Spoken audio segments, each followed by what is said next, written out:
আসসালামু আলাইকুম গাইজ, আজকে এমন একটি ফোন সম্পর্কে বলতে চলেছি যা 10,000-এর লঞ্চ হওয়া সব থেকে সেরা ডিজাইনের ফোন। হ্যাঁ, আপনি অবশ্যই অবাক হতে চলেছেন।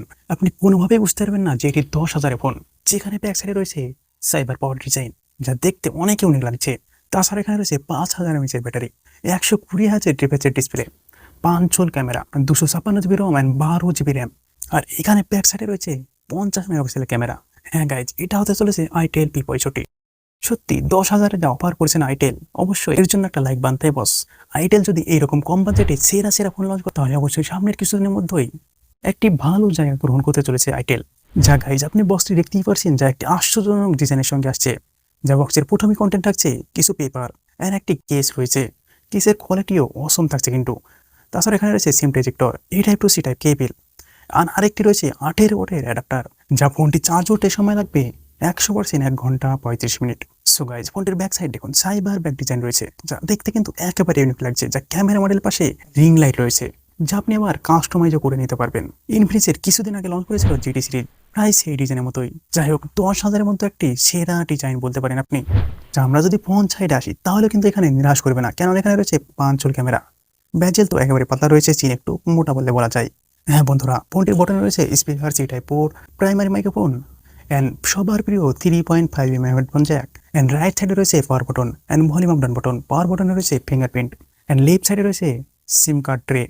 আর বন্ধুরা, এখানে কিন্তু ভলিউম আপ ডাউনের বটনের উপরে রয়েছে ফ্লেক্স বটন।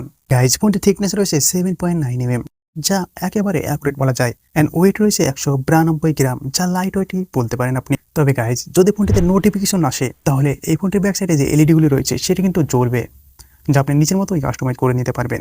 গাইজ, যদি আমরা ডিসপ্লে নিয়ে কথা বলি, তাহলে এখানে রয়েছে 6.7 ইঞ্চির IPS LCD ডিসপ্লে, যা 120 রিফ্রেশ হার্জের সঙ্গে থাকে, যা কিনা মাত্র 10,000 প্রাইজে। এখানে রয়েছে HD plus display 720x1600 pixel, যা এই দামে কখনোই ফুল HD প্লাস দেওয়া যায় না। যা PPI ডেনসিটি রয়েছে 262, 20/92 এর সঙ্গেই। ডিসপ্লে ওভারঅল কালারটি আপনি দেখতে পাচ্ছেন, যা মোটামুটি ডিসপ্লে কালার ঠিকই রয়েছে, এর ব্যাজেলার চিন অনেক পাতলাই রয়েছে। সো ডিসপ্লে ওভারঅল কিন্তু ঠিকঠাক রয়েছে। গাইজ, যদি আমরা সফটওয়্যার নিয়ে কথা বলি, তাহলে এখানে রয়েছে Android 14 এন্ড itel OS 14 রয়েছে, যা itel OS আপনি দেখতেই পাচ্ছেন, যেখানে অনেকগুলো প্রি ইনস্টল করা অ্যাপ রয়েছে অ্যান্ড রিয়েলমি টাওয়ারের সঙ্গে কম্পেয়ার করেও আপনি দেখতেই পাচ্ছেন। তাছাড়া এখানে কিন্তু অনেক কিছু কাস্টমাইজ করতে পারবেন ছোটখাটো। গাইজ, যদি আমরা পারফরমেন্সের কথা বলি, তাহলে এখানে রয়েছে ইউনিসক প্রসেসর T615, যেটা কিনা 12 ন্যানোমিটারে তৈরি হয়েছে। অ্যান্ড এটি একটি 8টি কোরে প্রসেসর, যার CPU প্রথমের স্পিড থাকে 1.8 GHz, 2টি কোর, OTX 75। এখানে জিপি রয়েছে malesia 57 MP1।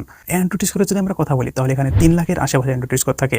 তবে এখানে আপনি লো গ্রাফিক্সে যে কোনো গেম খেলতে পারবেন, যা এই ফোনটিতে গেমিং এর জন্য কিছু অপশন দেওয়া রয়েছে। সেই কারণে এই ফোনটিতে গেম খেলতে কিন্তু 10,000 প্রাইজের মধ্যে একটু ভালো লাগতে চলেছে। যা আপনি এই ফোন দিয়ে গেমিং এক্সপিরিয়েন্স দেখতেই পারছেন, যার গ্রাফিক্স কোয়ালিটিও আপনি দেখতে পাচ্ছেন, যা 40 FPS গেমটি খেলা যায়। তবে কিছুক্ষণ গেম খেলার পরে হয়তো একটু ফ্রেম ড্রপের সমস্যা অবশ্যই হতে চলেছে। তাছাড়াও আপনি কিং অফ ফ্লোরে জেনসিন ইম্প্যাক্ট, আরও অনেক গেম রয়েছে যেগুলো আপনি লো গ্রাফিক্সে অবশ্যই খেলতে পারবেন। এখানে দেখুন, পারফরমেন্স মোড গেমিংয়ের জন্য কিছু অপটিমাইজ করা রয়েছে। সেই কারণে দেখুন জেনসিন ইম্প্যাক্ট আপনি কেমনভাবে খেলতে পারছেন আর গ্রাফিক্সও দেখতে পারছেন। তো গাইজ, পারফরমেন্স এখানে ঠিকঠাক পারফরমেন্স আপনাকে দিয়ে দেবে, তা 10,000 প্রাইসে। ঠিকঠাক না, এখানে একটু বেশি বলা যায়।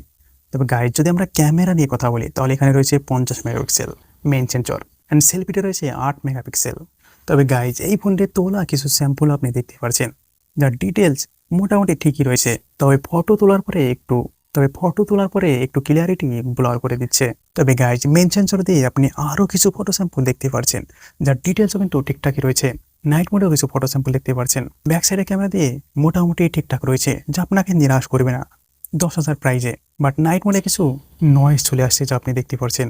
সেলফি ক্যামেরাতে বেশি এক্সপেক্ট করা যাবে না, কেননা 8 মেগাপিক্সেল একটি সেলফি ক্যামেরা রয়েছে। সো গাইজ, ওভারঅল এই ফোনটি যদি আমরা নেওয়ার কথা বলি, তাহলে আমাদের ইন্ডিয়াতে বা বাংলাদেশে যদি 10,000-এর মধ্যে লঞ্চ হয়, তাহলে এই ফোনটি ওয়াল অফ দ্য বেস্ট হতে চলেছে। আশা করছি এই ফোনটি আপনাদের অনেক ভালো লেগেছে। তো এক লাইক করে চ্যানেলটিকে সাবস্ক্রাইব করে পাশে থাকবেন। ভালো থাকবেন, সুস্থ থাকবেন, দোয়া রইল। আল্লাহ।